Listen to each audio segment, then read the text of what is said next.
Oh, sorry. Just a second, there are a few people. Yes, Professor Nicole, Shlomo Cohen, Josephine, Jenny. So was it me first? Yes. Yeah. So my question is the issue of broad societal consensus. So consensus means that people all agree.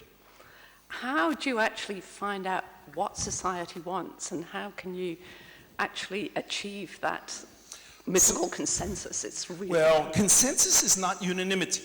We said in the piece it's not 51%, and it's not unanimity. We use the word to mean you have license to go forward. Governments do that all the time. They decide whether they have the backing of their people to go forward. And we said explicitly in the piece that governments should determine that in their judgment they have broad societal consensus. It's up to the governments to figure that out. It will depend on their history, their culture, their political mechanisms. Could it be gamed?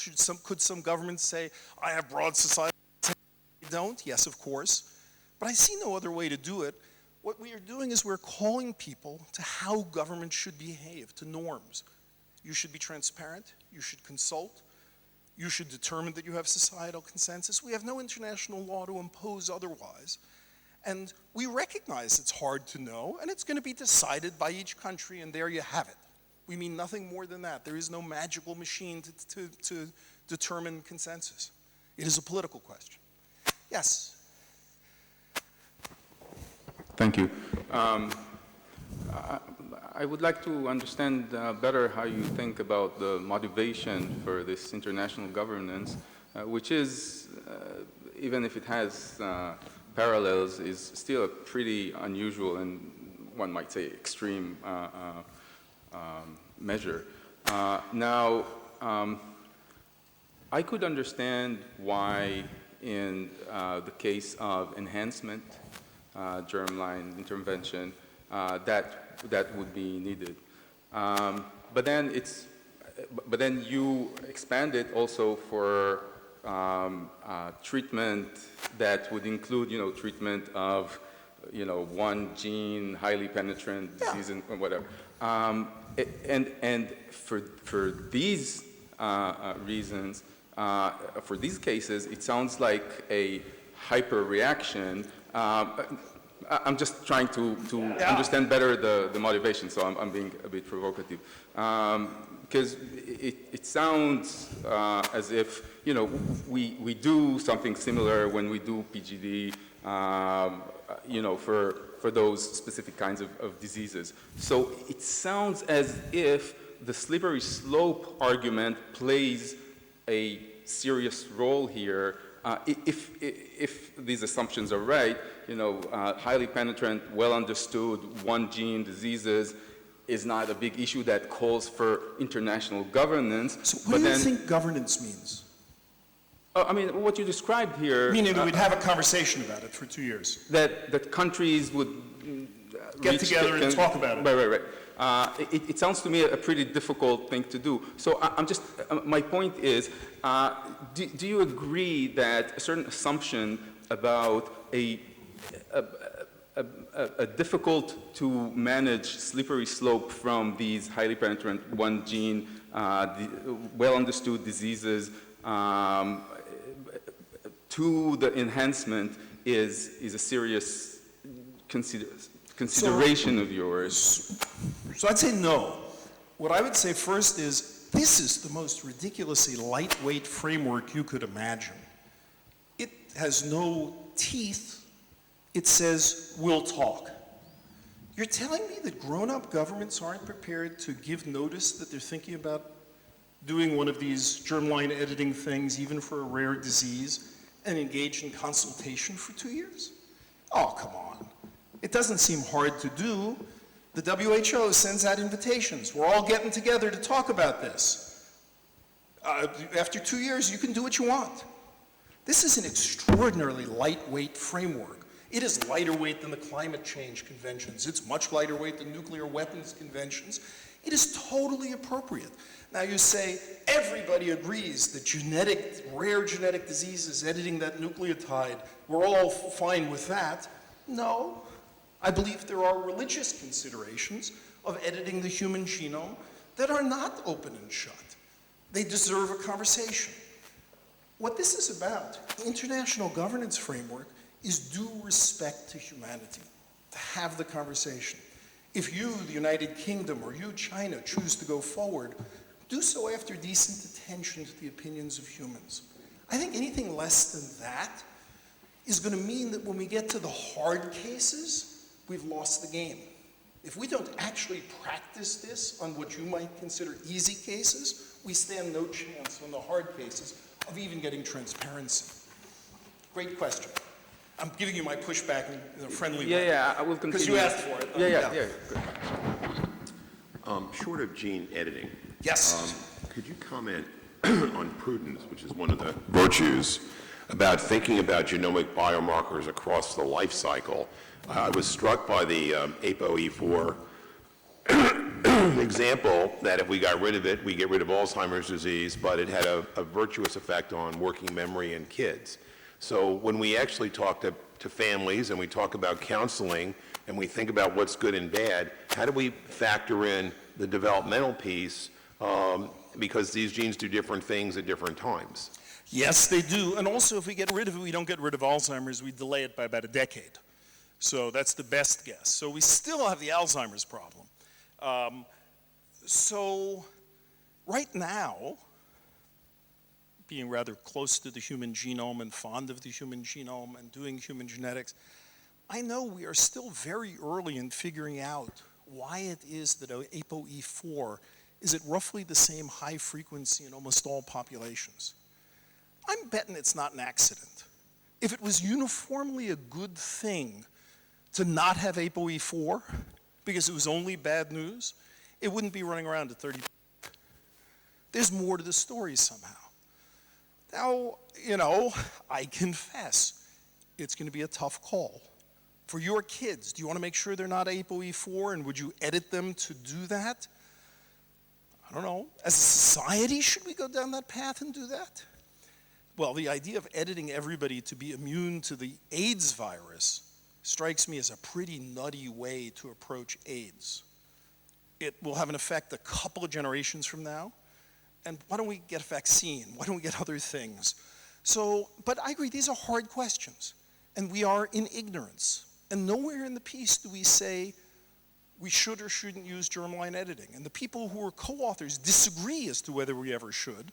But what we do agree is we are pretty ignorant today, and therefore we ought to be talking to each other about it and proceeding thoughtfully. I agree every one of these questions is a hard question. And I would be wrong to say I have the answers to it. I do have certainty that we have ignorance. Yes. Eric, thank you very much. I mean, it's great that you were bringing up and addressing these in the public space and in prominent places and raising the large issues about what we should do. I just want to put forward a couple of ideas in response. You talked about the problem of imagination. I think I will probably harp on this a little bit, but I also wonder if it's also not the problem of thinking. I want to, you go back to, you were talking about church, saying, okay, what about editing this out? And he had failed to think about these possible, other outcomes. Anyone who's trained as a biologist would think about that. Biological thinking would lead you to that, which brings me back to my problem of engineering moving into biology. And so it raises bigger questions about what biology is and what kind of training should it take to be a biologist? And that leads me to thinking about what ought we to do to attain the goal you want, and whether or not we need to put this on nations entirely, or whether or not part of it is about how we train the future generation of scientists. And I'm wondering to what extent you would advocate for, and I would love it if you'd be willing to do this, to what extent you'd be willing to advocate for a fundamental transformation in how scientists are trained, such that we put the big questions on the table. What is biology? What is life? What is it going to mean in this new age? That it should be seen as fundamental to being trained as a scientist to ask the large questions. and also the questions about governance and ethics. And I want to make one final point, which is I couldn't help but noticing that you brought up that your concern was about your fellow colleagues not speaking up. Yes. This, of course, is a fundamental issue that Hannah Arendt raised. Her question was, why did the German people not speak up? And she makes a distinction between talk and speech. And I can't help to make this point, since you said what you're going to do is get some people to talk about it. I've been arguing and wanting to make this point, we need less talk, more speech, in an Arendtian sense. Could you explain the distinction? Yes, I can tell you what, I know this may not be what you meant by talk, but by what Arendt meant by talk. Talk is that which we do as propaganda, is that which we do to try to convince someone. It is flashy, whereas speech is when we come together collectively to speak across our differences, to share our stories together across often difficult differences. And it's the across difficult differences that becomes important, because in order to live collectively, we, and she would say, ask who is the we, need to come together collectively to tell stories together, and without that, we have no politics, we have no polity. So we don't have the spaces for the collective speech needed to tell the stories. And how are we going to do that? And I would argue that scientists can play a huge role in this for advocating for the need for some company as you sit in a Silomar. I think one of the great things that may come out of this moment is that perhaps we don't return to a Silomar. The problem with the Silomar was not the moratorium. The problem with the Silomar, I think, was a problem that you thought the scientists could self-govern. Yes. All right, so many things packed. I'll try to be efficient. Right. With regard to talk and speech, I mean them in exactly the opposite way. When I use the word talk, I mean plain language. Can't we talk about it? When I think speech, I mean speechifying. So I may mean just the opposite uses of Hannah Arendt, but I'm with Hannah on the big point, absolutely. You raised the question of training the individual scientists to think this way. I'm not opposed to that. I'm very much in favor of it. I think part of the reason of writing a piece like this that involved a bunch of scientists and a bunch of ethicists was to show that this was within the realm of scientific conversation, needed to be talked about. And I'm unshy about saying that of course it's our responsibility, but it's not enough. I can't blame George Church for failing to know about Crohn's disease. And I'm not talking about it for his ignorance, for even failing to think about Crohn's disease. Because George is operating out of enthusiasm. George is an enthusiast. He's a proponent. He's an advocate for his great idea of FUTE 2. No matter how well-trained George Church is or anybody else, we need actually process that goes outside the person. So I'm in favor of training the person, but I want a process that will involve someone who will stand up and have the public argument rather than internalize it only. So both, belt and suspenders. Von Paul and Boniolo. Thank you. Fascinating ideas, Eric. I'm chairing the German government's Bioeconomy Council, and we discussed regulatory issues regarding gene editing, subscribed to moratorium regarding germline editing, but could you comment on the following recommendation, which we made in response to the European Court decision about CRISPR regulations equating gene editing with transgenics? We argue we need a new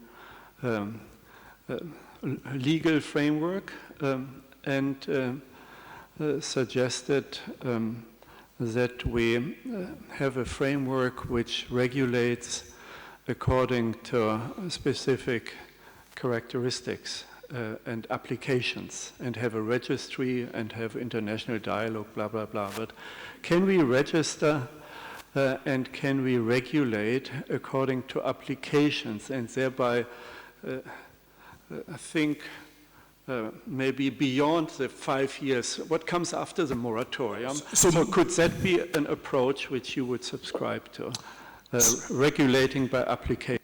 So indeed, we call for that. The 5 years is simply to say, let's stop and think and put in place a framework. The framework we're talking about is application by application. that it is not necessarily the same answer for this rare, severe genetic disease as it will be for George Church making humans that can live in space. What we said is for each application, one should raise one's hand and say, we are considering this application. Let's discuss it. Let's get input. We believe that this application is justified. We believe we have consent for this application. Maybe the needle will end up here. Maybe the needle will end up here. Maybe the needle will move here, but not all the way there. It must be by application. I think more broadly, thinking about regulating application is a very important framework for many other things, like data. When I co-chaired the White House Science Advisors, we too took on the topic of big data and privacy. And there's a lot of talk about what data can be collected. We basically said from a scientific point of view, it's the wrong question, because I can get the same thing out of many different types of data collection, because I can merge data to do things. So focusing on what's collected rather than what uses are allowed will be a failing game. We should be thinking about uses. I think that is the actual place to regulate, is what uses do we as a society permit? What uses do we not permit? We could change them in the future, but at any point we should have clarity about what's okay to do with whether it's data or what's okay to do with germline editing. Passionate talk. I figured it was after lunch and the postprandial stupor needed to be overcome. Just like a coffee, more than a coffee. A full of sugar coffee. Yeah. Just two short comments. First one, I wouldn't use the slippery slope argument, because if you use it, you have to accept also the easily ascending rope argument, and which is the opposite, and you annihilate. Oh, so what's this rope? It is just the opposite. It is, instead of moving down, down, down, you're moving up, up, up. And since there is no causal correlation between down, down, down, so there is no causal correlation between up, up, up, and so it doesn't work. So we actually did not use the slippery slope but you mentioned it in the article because my ethicist friends told me I shouldn't say slippery slope, okay. But they didn't tell me why. Now I know why I can't use those words. I use them here because yes, it is a logical fallacy. You will teach me later about slopes don't worry, I don't teach anything to anyone. Okay. Yes. Yes. Your last sentence, if I have understood correctly, you say that there should be an ethically good government of the technology. The problem is, who could be member of this government? On the basis of what? Who decides what is ethically good? And on which criterion? So, I did not say government, I said governance. Oh, okay, but, and there's a small difference, but okay. So, it's a straw man argument you are. And all of the examples I gave, germline editing, gene drives, geoengineering, lethal autonomous weapons, etc., I believe each will have its own different approach. The questions are not the same. But the problem is, who decides what is good and what is bad? This is a problem. And who decides what is ethically good and ethically bad? Right. So who how does legitimize this governance? Who? Well, I'm afraid to say nobody is coming to save us but ourselves.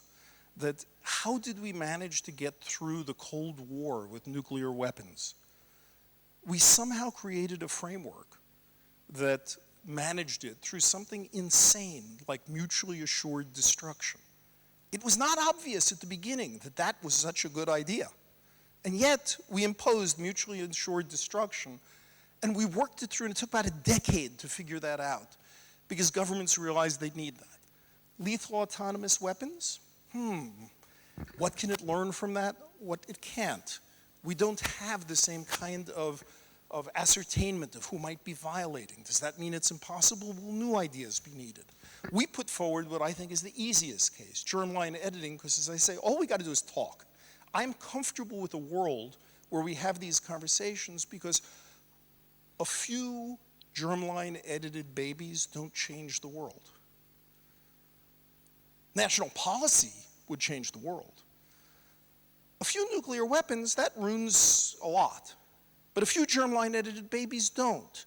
So what are the risks of small violations? No, it's really about what kind of world we want. I believe the WHO is a perfectly fine convening body to bring people together. I believe nations that say we refuse to be transparent will get a lot of grief. I think they will not get credit, they will get grief for that.